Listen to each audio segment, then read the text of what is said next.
My guest today is Eileen Roden. Eileen worked in IT, project management and HR before moving into a practicing PMO role that led her into training and consultancy. She's worked with clients ranging from SMEs and councils to large multinationals. Together with her business partner Lindsay Scott, Eileen established the PMO Flash Mob and led the development of the PMO competency framework before establishing the first professional body for PMOs, the House of PMOs. As well as being the lead author for the PMO competency framework, she's the lead author for P3O, Best Management Practice, Chief Examiner for the House of PMO, on all of the qualifications ranging from essentials through to directors. Eileen's committed to helping organisations understand how PMOs can support, indeed drive, successful project delivery. But her real passion is helping people, helping individuals understand what a great place the PMO is to work, and working with them to develop their required knowledge and skills, and leading on to that to be truly competent at what they do. If any single person is responsible for putting PMOs on the map, it is Eileen, and she tells me she has a tattoo to prove it. Welcome, Eileen. I have, it's there. Excellent. Thank you. Eileen, I've read a lot lately about people saying we're moving towards the project economy. And Tony Rodriguez has actually put a lot out about it. He's written a book on it and what have you. If we are really in a project economy, how would a PMO improve success in that world? So I think the fundamental purpose of a PMO is to help organisations deliver projects and programs with less energy and less adrenaline. And when I say kind of that kind of successful delivery, it's not just the delivery of the projects and the outputs, but it's actually right through to kind of benefits realisation as well. And really, there's so much the PMO can do, which I think is fundamental to some of the problems, because it can do anything from kind of doing some admin around kind of taking notes and action chasing, through to writing standards and methods and providing templates for kind of programs and projects, right up to developing and facilitating resource management processes for across the whole organisation. So it can do lots of things. And the real challenge is managing people's expectations and understanding what is going to make a difference in each individual situation that the PMO is in. So if there's a PMO established for a particular program, then consistency across the program, focus on benefits delivery might be its primary focus. If it's at portfolio level, it may be actually the prioritisation of projects, which is kind of a really challenging thing for senior managers to get their head around, because they no longer, however senior they are in the organisation, can't just decide on what projects they want. They have to go through a prioritisation progress, recognising that there are some unpalatable truths, like, the project you want to do, Richard, actually doesn't add as much value to the organisation and the strategy as to perhaps one that Sarah does or Phil does. So actually, we would recommend that actually it kind of goes to the bottom of the list. And I think the important thing is as well just to recognise it's not the PMO who make the decisions. It's actually about kind of providing that information to the decision makers so they can make timely, more evidence-based decisions for their organisation. So there's a lot spoken about optimism bias, particularly on people when they're putting forward their projects and, this is why you need to do my project and this is the business case. Is the PMO a place where people are expected to provide professional judgment to drive out that optimism, that bias, to actually make sure that the decision makers are truly understanding what can and cannot be achieved by those projects that are put forward? So I think there's two elements when we're talking about optimism bias. There are certain things that we can embed in the project delivery process when developing a business case. And the Better Business Cases methodology is great. We can kind of go through some set steps that ensure the right stakeholders have been engaged with. We've got some information that's based on evidence. And I think particularly around business cases, we can question and challenge some of the gut reactions of some of the individuals are putting in that business case, and it becomes really difficult, doesn't it, to kind of to be in a position where we can say, it feels right, or I just kind of know it's right. And I think when you're in those situations, we can use this concept of kind of willingness to pay, and we can say, well, we can go ahead, but you have to put your name to that. So the owner of the business case has to put their name to that to say, kind of, I'm betting on the fact that this will work. And what the PMO can do over a period of time is help the organization develop their kind of that professional judgment of the senior managers by saying, Richard, you put your name to that business case because you genuinely thought that would work. We're now kind of 12 months after the project program deliverables have gone live. It hasn't materialized. Can we go back and understand what that case was? Why did you think that it actually would work at the time? Would you make that decision today? Would it be any different? And what would we do next time if we were in this same situation and making a decision about a project?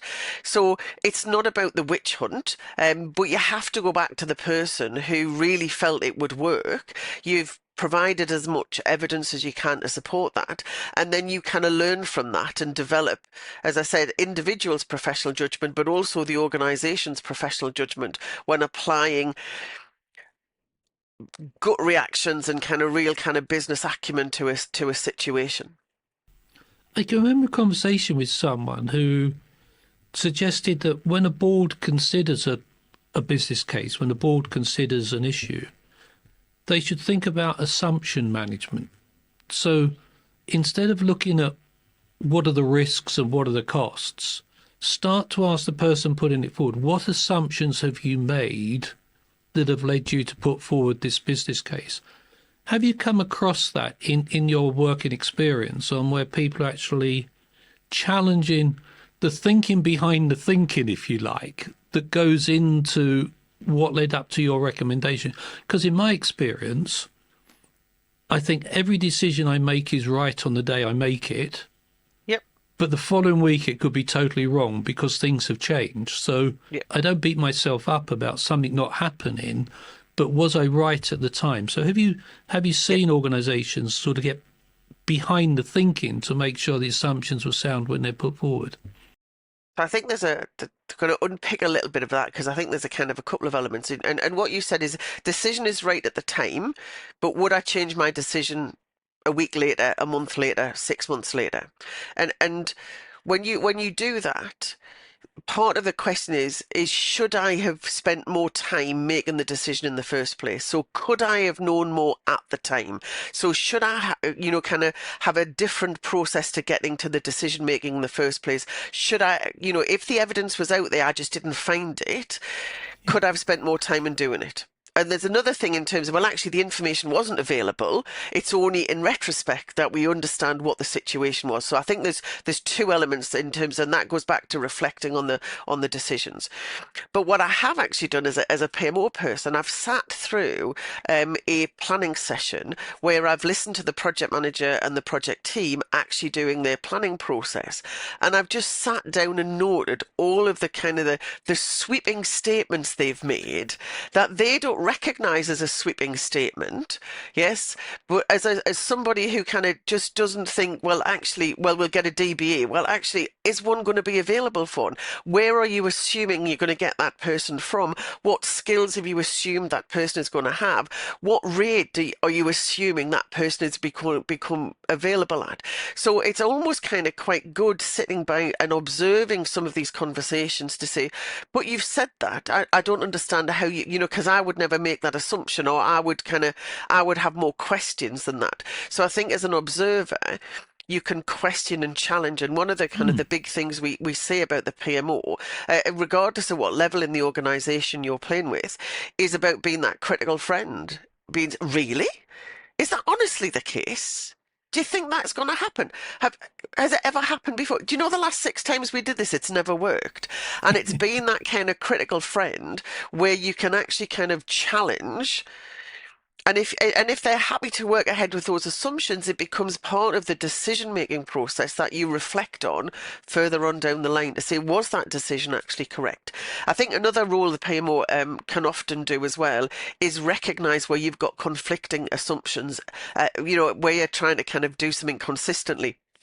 And I did work with an organization who actually had organization level assumptions. And it said, we're in a business that is in an industry that is under flux at the moment. But rather than every project and program thinking differently, let's work on this assumption across the piece. As and when that assumption is proven or disproven, we can then, in a structured, in a more kind of focused way, go through then all of the projects and programs and recognize what the impact has been that assumption has been proven or disproven. So we can hold a kind of a central list of assumptions that applies to every project, but we can also start applying, if we review the assumptions across lots of different projects where there's some kind of conflicts and kind of different assumptions being made, and question and challenge where those assumptions are. But I do want to point out here is that from a lot of the assumptions are actually required, where we've come to an impasse in a project and we're struggling to proceed because there is a level of uncertainty. And yes, we've got kind of all of the risk management processes around that. An important role of a project or a program sponsor is to provide clear direction. And so it's important to then go and challenge the project sponsor, is we don't know whether it's going to be red or blue. So please tell us what assumption we should be working on until that's clarified. Would you like us to go ahead working on the principle it's going to be red, or would you like us to go ahead on the principle it's going to be blue? Because not having any direction means we absolutely have to stop. And I think that's an important role where we tie into not just the project team and the project manager, but actually the sponsor in this piece of work. And do you find many sponsors that are happy to give such a clear direction? No. Enjoy, and it's really interesting. It was a few years ago. I did an awful lot of work improving the role of sponsors in organisations, and what I find fascinating is that as PMOs have actually continued to grow, and PMOs are seen to have a direct contribution to the success of projects and programs, and certain PMOs now are accountable or responsible for the project managers within the organisation. There's a danger that the PMO starts seen to be accountable for the success of projects. And I would fundamentally disagree with that and recognise the governance structure that says the senior managers give the sponsor accountability for investing and delivering benefits, who then go down to the project manager and give them the kind of accountability for delivering the outputs that are required in order to deliver them. And the PMO there is a support function, but we're not the decision makers on what projects should be done, kind of whether the project succeeds and how much budget is there, where there is an independent bystander who's got best management practice and is the critical friend to raise questions and challenges to kind of what decisions need to be made and when decisions are need to be made by and by whom. Eileen, that's fascinating. So let's move into the slight realms of fantasy. In the UK recently, we've heard a lot about some very poor public sector projects. Clearly HS2 comes to mind, some stuff from the MOD comes to mind. So if you're invited as an expert witness to give evidence at a public inquiry, how would you make the argument for an integrated PMO model within government? Well, you see, I think what we have to recognise is that those public sector projects did have PMOs. So we're already kind of starting, which leads, doesn't it, to kind of some really interesting questions in terms of having a PMO. Why did that PMO not make the difference, and why was it not successful in raising the flag and kind of following the right processes? And I think what we need to recognise is, for a PMO to be successful, there's a couple of things I think really need to be in place. Fundamentally, it needs to have active senior management support. because if the PMO is providing information on which decisions can be made, it is absolutely within the senior manager's remit to say, thanks for that, but no thanks, we're going to make this decision anyway. And so in order to kind of, so we had this in an organization where they'd set up a project advisory group.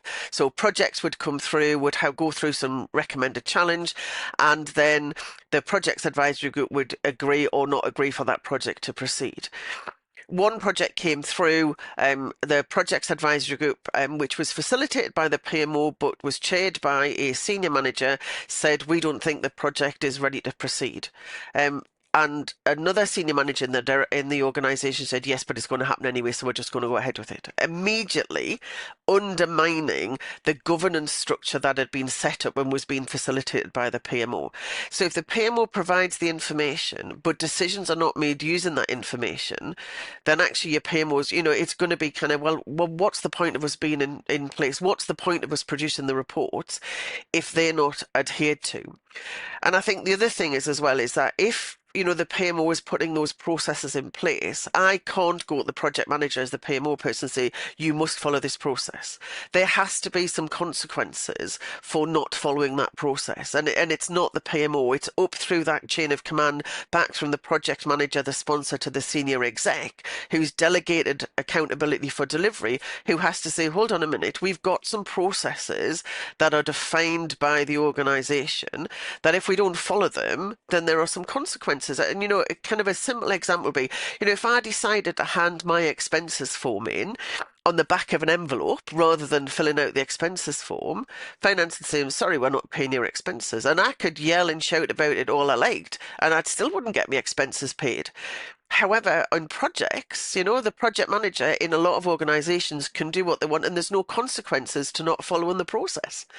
So there has to be the right governance structure and active senior management support for the PMO and what it's trying to do in order for that to really contribute to the organizational success. And then the other thing is, kind of, you have to then, you're working on the principle that what the PMO has done in terms of processes and procedures are actually effective. And if you don't have the right competence level of the people in the PMOs, they're going to come up with a textbook version of a process that actually doesn't work in the situation, that doesn't have enough kind of pragmatism written into that to actually kind of speed the project up rather than slow the project down. So, putting all that together, the person running the PMO needs to be quite experienced. They need to be a very competent person, able to challenge, willing to challenge, within a framework of a clear governance structure where they have clear roles and responsibilities, as does everybody else within the organisation. And when somebody goes outside of those rules, I like your example about finance and accounts and getting your expenses paid, they can independently challenge that to say, this isn't acceptable. You're breaking the rule, and then action should follow. Yes, and there's more work being done on governance, and I think when we often talk about project governance, we talk about kind of governance of decision making in projects. What we don't always recognise is that the PMO and their processes need to be part of and be seen to be part of that governance structure in terms of this is how we do things in our organisation, this is how we deliver projects, this is how we do reporting. And another kind of classic example of that, which one of the things we identified of all of the things PMOs do, the one thing every PMO does is PMO reporting. And I have turned up, with a project report for senior managers, and they say, sorry, I'm going to use you again as an example, Richard. Richard, I'm sorry, I haven't got any information on Richard's project because you didn't send it in. And they shoot me. And it's hold on, it's not my responsibility to submit information about Richard's projects. It's my responsibility to collate the information I've got and provide some insights and analysis of the information I've given. The person who should be challenged is Richard for not sending his project information in. And so often the organisation gets confused about who's accountable for what. So having a real understanding of kind of the roles and responsibilities of project delivery and also kind of the the oversight of projects. Each project manager has a role to submit that information on a weekly basis. The PMO is not yes, we can collect it, but it's not our job to go and beat you over the head on a kind of daily basis, say, Richard, why haven't you provided it? It's my job to take the information that's there and actually kind of use it to provide insights for senior managers. Though I can And provide some insights if you're not providing any information at all, because we can work on some assumptions. and are there any organisations that are really good at this? Are there, I mean, do we have any world-class organisations, world-class PMOs working in that governance structure, that unbiased view, action being taken when people are clearly, you know, when I say outside a process, I mean outside of that governance process, not necessarily about at a detailed level. Do we have some world-class organisations, world-class PMOs? I think it's really interesting. I think it's hard to find a PMO who has that around every single element. But I think there are organisations. So I work with an organisation who has implemented peer reviews on projects, and actions from those peer reviews are escalated to the highest level in the organisation, and the highest level in the organisation are committed and actively chase up those actions where the reviews have kind of highlighted things that need to be addressed in projects. I've worked with organisations who fundamentally hold sponsors accountable for what's on their project. So, part of the PMO reporting says, kind of, has the sponsor been through kind of some training and accountability?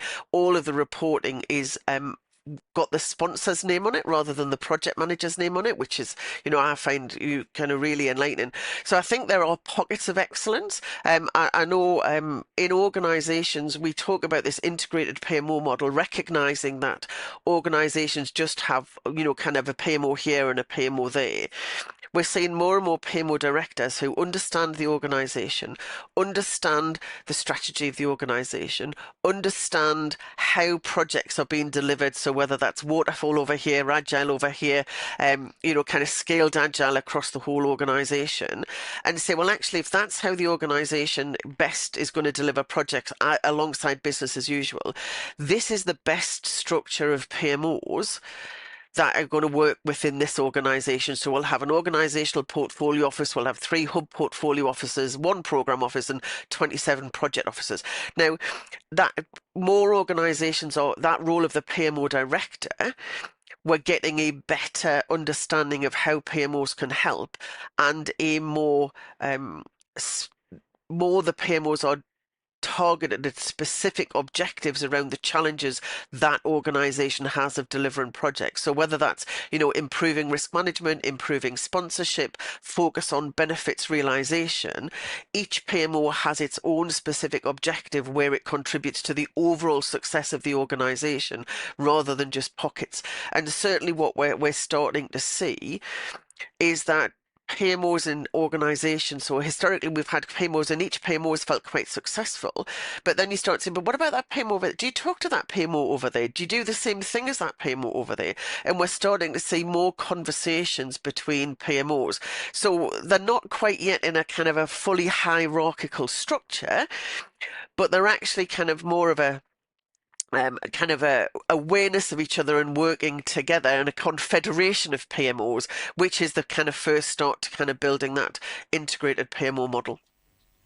But when you talk about a PMO director, I mean, do you ever see a PMO director at board level, or is it? I mean, I know it's a name, but how senior have you seen PMO directors in organisations? Have they been at that level where they could challenge and a director responsible for non-delivery or non-performance in a series of projects within their department? So they do exist now. And it was really funny when we were writing the competence framework, we did 4 rules. We were trying to break down an understanding of kind of what PMOs do and kind of who, what competence you needed to be to work in that PMO. And so we identified an administrator, an analyst, a PMO manager, and a PMO director. And when we were writing it, apart from people saying, well, you couldn't write one for a PMO, we did. But people are saying, well, a PMO director doesn't exist. And actually, at the House of PMO, we did get kind of somebody to come and talk who'd previously been head of program management in a large organization, had gone over and become a PMO director. And he regaled the challenges he had during the interview, because he said quite bluntly at the interview, unless you are going to allow me to challenge you at board level, then don't bother employing me, because that's what my role as a PMO director is. And so actually we're seeing a proliferation now of PMO directors who are at that board level, where organizations recognize that actually they've got quite a significant portfolio, and when they compare it to business as usual, it's it's getting there in terms of the same value and contribution to the strategy of the organization. And I think the other thing that we're starting to see is that those PMO directors haven't necessarily got project and program manager experience. They've got sponsorship experience. So they've seen the contribution projects can bring, they understand the benefits realization aspects, and then they use experienced method people, project delivery people, to understand, kind of the various methods on how that can get done. But they can have those conversations at portfolio level and director level about actually this is, kind of the set of projects that you've chosen to do is not going to deliver what we need if you do this selection over here. And actually, Richard, you don't get your little pet project. Actually, it's a better use of the organization's money. But again, being in a position where, well, it's actually, it's your decision to do that. But these are the facts. These are the evidence. This is what we've learned from what we've done in previous projects and in previous years, what has been successful in this organization. So they are there. And I think that's hugely exciting.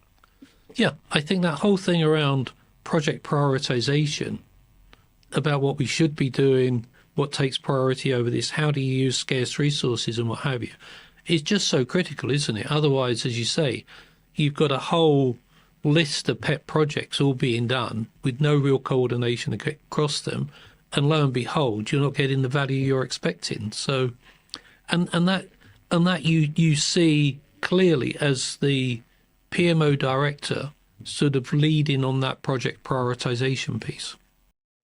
And I also think there's also another dimension to that, Richard. And going back to kind of the true definition of portfolio management, it's not just about delivering the portfolio. Portfolio management is about being able to balance the resources across projects and business as usual. So having a PMO director who understands the business can challenge, well, actually, it's not just what we're delivering from a project perspective, but actually, kind of taking, it would be better perhaps to take people out of business as usual and let, kind of the business as usual kind of struggle for a little bit, because this project is absolutely more important than kind of just banging the drum, because unless we get this change through, there's going to be no business left. And I think we saw that through COVID, didn't we? Kind of, yes, we all had business as usual to do, but if we didn't set people up for remote working, there was no point in doing business as usual, because it was going to stop at the end of next week. So I think these business directors actually have a foot in business as usual and projects to do that kind of prioritization. But also they have to have a business in both those camps, because they have to recognize as the changes that are coming through from the projects and programs are going to have an impact on the shape of the organization. And so, so simple things like, well, actually, do you really want to kind of go live with a new finance system at the end of February? Well, probably not, because we've got year end at the end of March and it's the end of the tax year. So that's a really bad timing from that perspective. So having that understanding of what the projects and programs are going to deliver, the changes that are going to be involved in the organization, and the impact that has, is where that kind of PMO director sits. So you have to understand the business and you have to understand the outcomes of projects and programs. Fascinating. I'm sure we could continue to chat for days. I mean, it's a fascinating insight. And I have to congratulate you once again about what you and Lindsay have done for the profession of PMOs, and how you're actually really growing recognition about their importance in every organisation, because it's a challenge everybody has. And, I think at the moment it's an underutilised resource, but hopefully in time it will become Absolutely a standard position. It's getting there. Thank you very much. Thanks for your time. Thanks, Richard.